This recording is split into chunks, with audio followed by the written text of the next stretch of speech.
ارے نبی پہ پہنچنا نصیب ہو جائے۔ اب سے تقریباً 1400 سال پہلے جب امیر معاویہ نے اپنے بیٹے یزید کو خلافت دی، میں یہ واضح کر دوں کہ میں تمام واقعات کو اس کتاب سے نقل کر رہا ہوں جو اہل سنت و جماعت کے نزدیک بڑی معتبر ہے، وہ ہے سوانح کربلا، حضرت صدر اللہ فاضل فخر الاماثل سید نعیم الدین مراد آبادی علیہ الرحمت و رضوان۔ اس سے زیادہ معتبر کتاب ہمارے یہاں میں نے نہیں دیکھی۔ جب امیر معاویہ نے اپنے کمبخت اور نالائق اور کمین دنیا کا سب سے بڑا ذلیل انسان اس کو خلافت دے دی، اور جب وہ خلافت پر مامور ہو گیا، یہاں خلافت بمعنی بادشاہت، ورنہ خلافت تو 30 سال پر ہی ختم ہو گئی تھی، یہاں بمعنی بادشاہت۔ بادشاہت جیسے ہی یزید کے ہاتھ میں آئی تو وہ نہ ہنجار نہ اہل،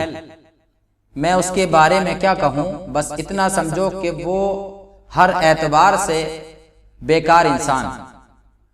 اس کے ہاتھ میں جیسے ہی بادشاہت آئی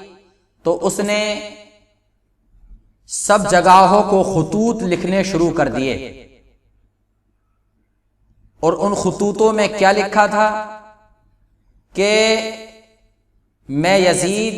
بن معاویہ بن سفیان بادشاہ ہوں، سارے لوگ میری اتباع کریں، میری بیعت کریں۔ اور وہی خطوط جو دوسروں کی طرف بھیجے گئے تھے، وہی امام عالی مقام امام حسین علیہ السلام کی طرف بھیجے گئے۔ شہادت امام حسن کو انشاءاللہ تعالی ہم 28 صفر کو بیان کریں گے۔ فی الوقت شہادت امام حسین، جب وہ خطوط جگہ جگہ پہنچے اور اس کے بعد ان پر پریشر بھی ڈالا گیا، جب ان پر پریشر ڈالا گیا تو لوگوں نے بیعت کرنا شروع کر دی،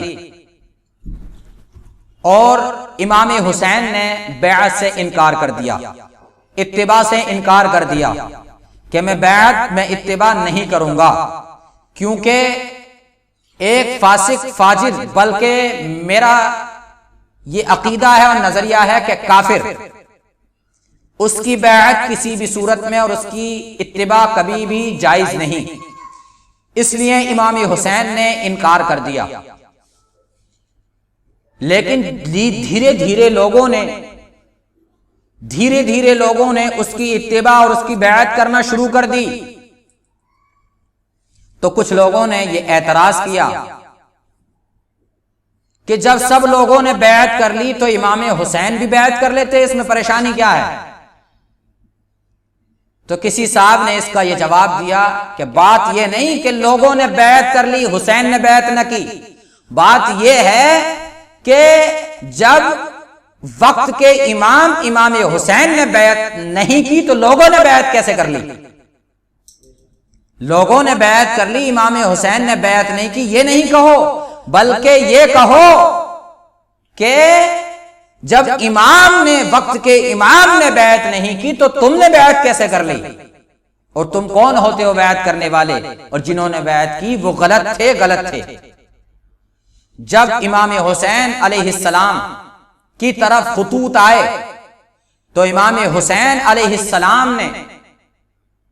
بیعت سے کھلے طور پر انکار کر دیا، کہ میں کسی بھی طور پر سمجھوتا، بیعت اور آپ کی اتباع نہیں کروں گا۔ ادھر سے بیچ میں پڑا ہوا ایک بہت بڑا بدبخت انسان جس کا تاریخ میں نام مروان ہے۔ مروان ہر صورت میں یہ چاہتا تھا کہ یہ بیعت کریں، لیکن امام حسین نے جب بیعت سے انکار کر دیا تو وہ بات یزید کے لعنت والے دربار میں پہنچی۔ اس لعنت والے دربار میں جب یزید کے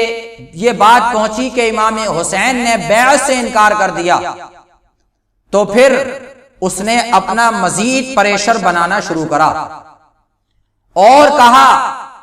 کہ جاؤ پریشر بناؤ اور کہو امام حسین علیہ السلام سے کہ یا تو بیعت کریں، اور اگر بیعت نہ کریں تو جنگ کے لیے تیار ہو جائیں، یا تو بیعت کریں اور اگر بیعت نہ کریں تو پھر جنگ کے لیے تیار ہو جائیں۔ جیسے ہی امام حسین علیہ السلام کے پاس اس طرح کے خطوط آئے یزید کی طرف سے کہ یا تو بیعت کرو یا پھر جنگ کے لیے تیار ہو جاؤ، تو مروان اور دوسرے اشخاص نے امام حسین کو ایک جگہ میٹنگ کے لیے بلایا۔ امام حسین جیسے ہی گئے تو امام حسین نے اس میٹنگ میں بھی صاف اور علل اعلان کہہ دیا کیا کہ میں یزید کی بیعت کسی بھی صورت میں نہیں کر سکتا۔ پھر ان لوگوں نے کہا کہ اگر آپ بیعت نہیں کر سکتے تو وہ آپ سے جنگ کریں گے۔ امام حسین جنگ والی بات پر خاموش ہو کر آ گئے، اس لیے کہ وہ نہیں چاہتے تھے کہ جنگ ہو۔ جنگ ہونا اچھی بات نہیں ہے، جھگڑا ہونا اچھی بات نہیں ہے، وہ جھگڑے فساد کو نہیں چاہتے تھے۔ انہوں نے اس بات سے انکار نہ کیا نہ ہی اصرار، خاموشی سے وہاں سے آ گئے۔ اب جب خاموشی سے امام حسین وہاں سے آ گئے، اپنے لوگوں میں آئے اور آنے کے بعد مشورہ کیا کہ یزید بدبخت ہے، لعنتی ہے، کافر ہے، جہنمی ہے اور خنزیر ہے، ہم اس کے ہاتھ پر نہ بیعت کر سکتے ہیں نہ اس کی اتباع کر سکتے ہیں، اور نہ ہی ہم اس کے فرامین کو مان سکتے ہیں۔ اور ظاہر سی بات ہے وقت کے امام پر ایک خبیث انسان کا فرمان نہ شریعت کے حساب سے چل سکتا ہے نہ دنیاوی حساب سے چل سکتا ہے، اس لیے امام نے انکار کر دیا۔ لوگوں نے کہا کہ امام ہم آپ کے ساتھ ہیں، اگر آپ جنگ کریں گے تو ہم تمہارے لیے جان دینے کے لیے تیار ہیں، اگر آپ اس سے جھگڑا کریں گے تو ہم آپ کے لیے جان اور اپنا مال، تن، من، دھن سب دینے کے لیے تیار ہیں۔ لیکن امام نے اس وقت بھی جھگڑا پسند نہیں کیا۔ اسی دوران میں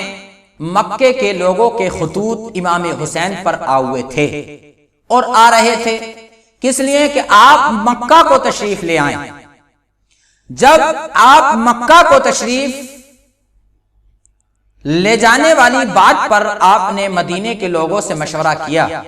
تو مدینے کے لوگوں نے مکہ جانے کے لیے صاف انکار کر دیا۔ ادھر کوفے کا بھی پتہ چل چکا تھا کہ وہاں کے لوگ بھی امام حسین کو بلا رہے تھے کہ آپ ہمارے یہاں آ جائیں۔ تو پھر امام حسین علیہ السلام نے تمام لوگوں کو بٹھا کر یہ کہا کہ مجھے دو جگہ کا بلاوا ہے، ایک مکے کا ایک کوفے کا، میں کہاں پر جاؤں؟ تو مدینے کے لوگوں نے آپ سے صاف انکار کر دیا کہ ہم آپ کو نہ مکہ جانے دیں گے اور نہ کوفہ جانے دیں گے، اس لیے کہ آپ اگر کوفہ گئے تو ہمیں پتا ہے کہ ان لوگوں نے آپ کے والد صاحب کے ساتھ کیا کیا تھا، ان کی بے وفائی کمبختوں کی پہلے سے ہی مشہور ہے، اس لیے ہم کوفے جانے کی آپ کو کسی بھی طور پر اجازت نہیں دے سکتے۔ جب کوفے کے لوگ جانے کو انکار کر دیا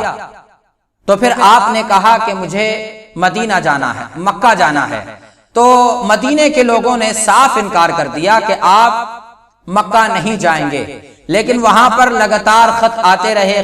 رہے اور یہ بات آئی کہ آپ آ جائیں، ہمارے لیے کوئی رہنما نہیں ہے آپ ہماری رہنمائی فرمائیں، آپ ہمارے لیے آ جائیں۔ جب بہت زیادہ اصرار ہوا اور پھر ادھر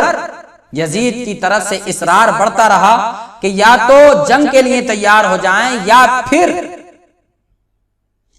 یزید کی بیعت کریں اور اس کی اتباع کریں، امام نے صاف طور پر انکار کر دیا۔ تو پھر امام نے حالات کو دیکھا کہ اس کے کچھ لوگ، اس نے اپنے کچھ لوگوں کو مدینے پر بھیج دیا کہ جاؤ امام سے کہو اور اس کے بعد زبردستی ان سے بیعت لو، اور اگر بیعت نہ لیں تو انہیں شہید کر دو، قتل کر دو۔ جب امام نے مدینے کے حالات دیکھے کہ مدینے کے حالات اچھے نہیں ہیں، سازگار نہیں ہیں، تو گئے، اور جانے کے بعد امام علیہ السلام کہاں گئے؟ اپنے نانا جان کے روزے پر، اور نانا جان کے روزے پر جا کر کہا کہ اے نانا جان،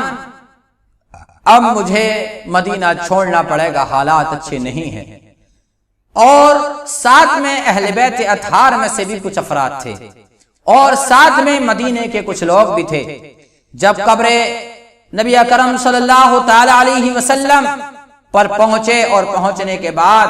وہاں پر اپنی عرضی پیش کی اور کہا کہ نانا جان، اب ہمارے ہی کچھ لوگ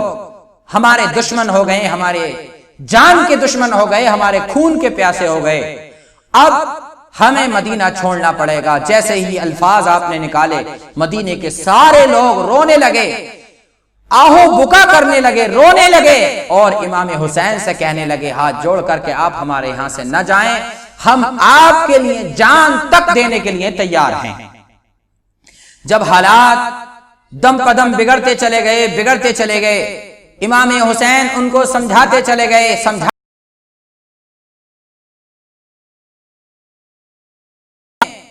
بچوں کو، پریوار والوں کو لے کر جب مدینہ آپ نے چھوڑا، اور اپنے گھر سے نکل کر جب نانا جان کی قبر پر پہنچے تو نانا جان کی قبر پر جا کر رونے لگے، اور اتنا روئے کہ آپ خود بھی روئے، اور اہل بیت اطہار میں سے بھی لوگ روئے، اور مدینے کے لوگ بھی روئے۔ اس کو تاریخ میں یہ کہا گیا کہ امام حسین نانا جان کے روزے پر ایسے جا کر رو رہے تھے، اور اہل بیت اطہار اس طرح رو رہے تھے، اور مدینے والے اس طرح رو رہے تھے کہ گویا لگ رہا تھا کہ یہاں پر قیامت صغریٰ قائم ہو گئی ہے۔